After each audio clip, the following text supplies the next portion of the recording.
Hello students, आपके सामने ये एक क्वेश्चन है और ये क्वेश्चन जिस चैप्टर से रिलेटेड है वो है एप्लीकेशन ऑफ ट्रिग्नोमेट्री। और हम क्या कर रहे हैं, हम 2024 के बोर्ड एग्ज़ाम की तैयारी कर रहे हैं। और ये क्वेश्चन मैंने कहाँ से पिक किया है, 2023 में ये क्वेश्चन आ चुका है। ठीक है, अब इस क्वेश्चन में क्या कहा है, a spherical balloon of radius R, एक गुब्बारा है उसका रेडियस आर दे रखा है, subtends an angle of 60 degree at the eye of the observer. अब अगर आप एक बार ये पूरा क्वेश्चन खुद रीड कर लो तो आपको पता लगेगा कि ऑब्जर्वर की हाइट नहीं दे रखी है, तो इसीलिए हम यहां पर ऑब्जर्वर को एक पॉइंट अज्यूम करेंगे। तो सबसे पहले ये जो लाइन यहां पर दे रखी है, हम अभी सिर्फ इतनी लाइन के लिए यहां पर डायग्राम को बनाएंगे। तो ये हमने बना लिया यहां पर ग्राउंड, और ये है वो बलून, ये हमने वो बलून बना लिया। ठीक हो गया। और ऑब्जर्वर हमारे पास ये रहा।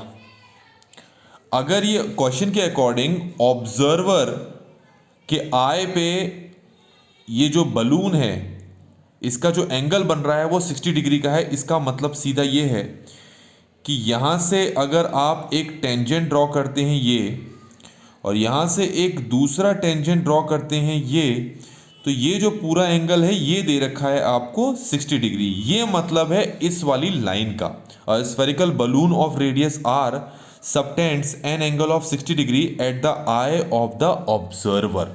यहां तक समझ में आ गया होगा आपको। साथ ही साथ आपको ये भी कहा है कि इस बलून का रेडियस आर है, तो अभी वो भी मैं आपको दिखा दूंगा।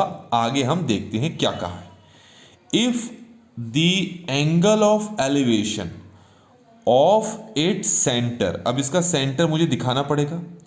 अब आपसे कहा है कि इसके सेंटर का एलिवेशन कहां से देखा जा रहा है, इसके सेंटर को आगे पढ़ते हैं। Centre of, if the angle of elevation of its centre is 45 degree दे रखा है। कहां से देखा गया, फ्रॉम द सेम पॉइंट, इसका मतलब है इसी पॉइंट से इसके सेंटर को भी देखा गया और उसका जो एलिवेशन बन रहा है वो है 45 डिग्री। तो इसका मतलब ये हो गया कि अगर मैं यहां से सीधे इसके सेंटर तक एक लाइन ड्रॉ करूं तो ये जो पूरा का पूरा एंगल दिख रहा है, ये एंगल आपको क्वेश्चन में 45 डिग्री दे रखा है। और इस सेंटर को अगर मैं यहां से परपेंडिकुलर ड्रॉ करूं तो ये ग्राउंड को टच करेगा। ये समझ में आ गया होगा आपको। इस पॉइंट को मैं अभी के लिए ए मान लेता हूं, इस सेंटर को मैं ओ मान लेता हूं, इसको मैं बी मान लेता हूं। ठीक हो गया। क्वेश्चन में आगे क्या कहा है, प्रूव दैट, हमें प्रूव करना है किसको, height of the centre of the balloon. ये बलून का सेंटर है, ये है इसकी हाइट। तो ये जो हाइट है ये √2 टाइम्स है इसके रेडियस के। अब अगर यहां से यहां तक की जो हाइट है इसको अगर मैं h से डिनोट कर दूं, ठीक हो गया। और ये जो बलून है इसका रेडियस, यहां से मैं यहां पर रेडियस दिखा देता हूं आपको। ये मैं एक लाइन ऐसे ड्रॉ करता हूं, आपको पता है पहले से कि ये क्या है, परपेंडिकुलर। तो ये आपके पास क्या है, r। ठीक हो गया। तो हमें क्वेश्चन में प्रूव करना है कि height of the balloon is √2 times the radius of the balloon. हमें ये चीज प्रूव करके यहां पर देनी है। तो अब हम इस चीज को कैसे करेंगे, इसको मैं m मान लेता हूं अभी के लिए। और कैसे करेंगे जरा ध्यान से देखेंगे आप। सबसे पहले ये जो A से लेकर O तक का जो डिस्टेंस है इसको अपनी तरफ से अभी के लिए मैं P मान लेता हूं, इस डिस्टेंस को। ठीक हो गया। तो अब मैं क्या करता हूं, सबसे पहले मैं ये वाला ट्रायंगल यहां पर लूंगा। क्या नाम है इस ट्रायंगल का, इन ट्रायंगल ABO। ठीक हो गया। अब इस ट्रायंगल में मैं कौन सा ट्रिग्नोमेट्री रेशियो यूज करूंगा, साइन यूज करूंगा। तो ये हो गया साइन 45 इक्वल टू, क्या होता है फॉर्मूला, वो होता है परपेंडिकुलर ओवर हाइपोटेन्यूज। परपेंडिकुलर का नाम कितना क्या रखा है मैंने, h। और ये जो हाइपोटेन्यूज है इसकी लेंथ मैंने कितनी ली है, p। इसको सॉल्व करूंगा, साइन 45 आपको पता है ये होता है 1/√2 जो कि h/p के बराबर हो गया।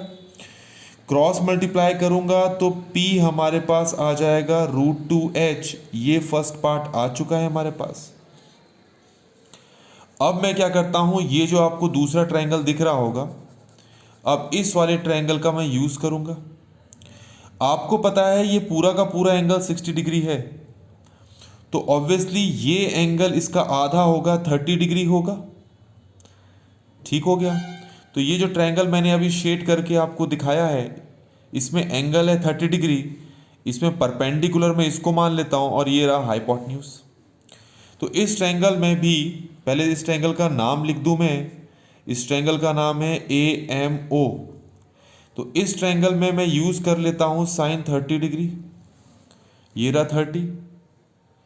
तो अगर मैं इसको ऐसे देखूं, जरा ऐसे देखूं तो आपको बेहतर समझ में आएगा। अब ये देखो, ये रहा आपके पास ट्रायंगल।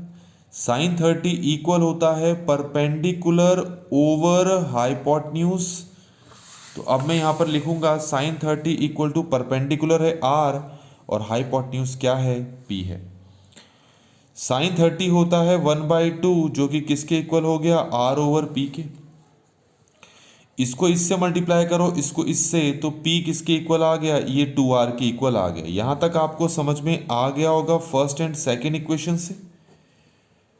तो from equation first and second देखो, दोनों में आपको P की ही वैल्यू मिली है। P हमारे पास √2h के बराबर है, यहां पर P हमारा 2R के बराबर है।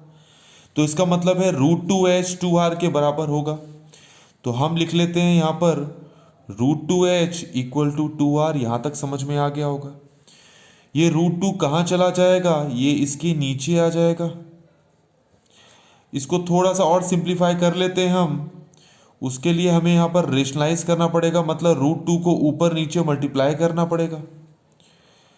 तो ऊपर 2√2 है, नीचे √2 मल्टीप्लाई √2 कितना हो गया, 2, और ये R हो गया। 2 से 2 कैंसिल हो गया, तो h हमारे पास क्या आ गया, ये आ गया √2R। तो अब आप देखें, हमें यही चीज प्रूव करनी थी, और ये चीज हमने यहां पर प्रूव कर ली। अब इस तरीके से बच्चों ये वाला जो क्वेश्चन है कंप्लीटली सॉल्व हो गया है।